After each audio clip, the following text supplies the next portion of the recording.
This is Abby Martin with your Empire Update, wrapping up the last week of U.S. imperialism. After hyping up for 4 years that all troops would be removed from Afghanistan, the Trump administration finally revealed their grand plan to only withdraw less than half of all U.S. troops stationed in Afghanistan and a minuscule 500 troops from Iraq, bringing U.S. occupation numbers to around 2,500 in each country. U.S. troops have been occupying Afghanistan for nearly 20 years, and U.S. forces are in Iraq in defiance of millions of protesters calling for their expulsion since the illegal invasion until today. Moreover, what about the thousands of private mercenaries that remain in both countries? See, Trump increased these killer contractor numbers by 65%, and right now there are actually more mercenaries in both countries than there are troops. This was his plan all along, to privatize the war and make it even less accountable than it already was. Once this new round of troops leave, that could very well mean even more contractors take their place. And remember, thousands of troops will still remain. Any amount is a crime, but 2,500 is actually a lot. The ironic thing about this grand finale announcement by Trump is it's basically the Obama-Biden plan for Iraq and Afghanistan. Withdrawing more regular troops to rely primarily on special ops, CIA, and bombings is exactly what the Obama administration wanted. It only took Trump 4 years to arrive at the exact same policy. And a big problem with leaving a small number of troops anywhere is that it can easily become a large number of troops all over again. Just as Trump ramped up the residual forces Obama left, he leaves the same for Biden to do too. Our next update is yet another totally overblown and misreported story on troop withdrawals. You may have heard it either celebrated or condemned that Trump is bringing all the troops home from Somalia. So let's get to the bottom of what's really going on here. First of all, this plan is only a proposal at the moment. It hasn't even yet been ordered, so it might not happen at all. Second, and most importantly, if it does happen, the 700 troops in Somalia would not be brought home, nor would they stop combat operations on the ground in Somalia. The current plan being proposed would simply move those troops just slightly over its border to 2 neighboring countries, Kenya and Djibouti. Their explicit purpose there would still be to conduct ground combat in Somalia. They'll just have to travel a short distance to do so, rather than being housed in the country. Not to mention that the U.S. would still leave CIA forces in Somalia, as well as continued airstrikes and drone attacks in the country.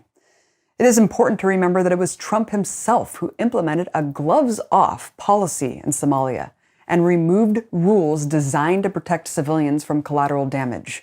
In March 2017, he signed an order declaring Somalia a, quote, area of active hostility, which unleashed the U.S. military to send troops on raids and increase reckless bombing.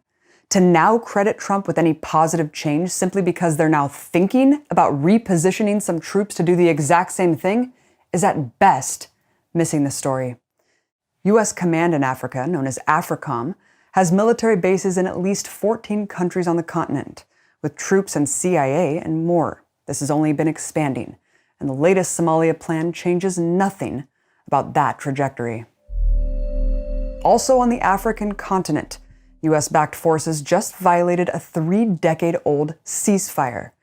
The government of Morocco, a major ally to the U.S. empire, fired on unarmed civilians at a protest in Western Sahara on November 13. That prompted the Polisario Front, the main organization fighting for self-determination of Western Sahara, to declare that the Moroccan government has ignited war and that any further acts of aggression would mean, quote, the beginning of a new war across the region. Western Sahara is under police state occupation by the Moroccan military after being a colony of Spain. The Moroccan monarchy replaced fascist Spain as the colonial rulers of the resource-rich nation after violently invading and illegally annexing the territory in 1975. Since then, the population has lived under a brutal repression of 100,000 Moroccan troops, with a population of only 500,000 people. Morocco and the United States just signed a 10-year military agreement this past October, which, quote, serves as a roadmap for defense cooperation and shared security goals, especially improving the degree of military readiness. Washington is Morocco's largest supplier of arms, and it hosts an annual military exercise called African Lion, where U.S. forces train Moroccan soldiers to dominate the region on their behalf. In a new development in pro-Israel policy, the State Department rolled out a new initiative on November 19 to publish a blacklist of organizations that support the boycott, divestment, and sanctions movement.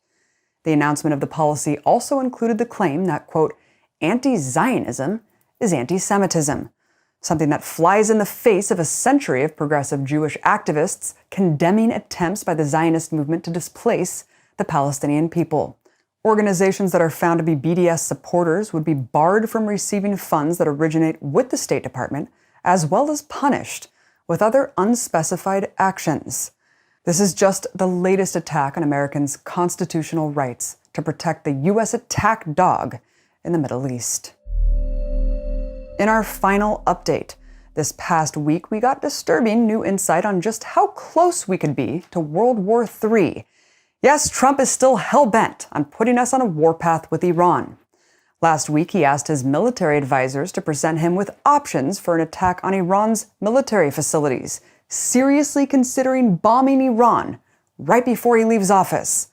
Hilariously, it's Iran warmonger Mike Pompeo who's reportedly the one talking Trump out of such a strike. While we often hear that the deep state has prevented Trump from ending the wars, the only evidence we have is that the deep state has only stopped Trump from starting new wars. The same was the case with Syria, where it was reported in 2018 Trump eagerly wanted to assassinate Syrian President Assad, but was apparently talked out of it by Warhawk General Mad Dog Mattis.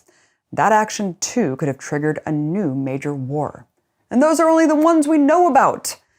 It's unclear how this story will end up, but we know Trump has carried out the biggest acts of aggression against Iran in decades, and anti-war forces must stand ready. As Trump is often credited for starting no new wars, it seems one is still on the table in his final months.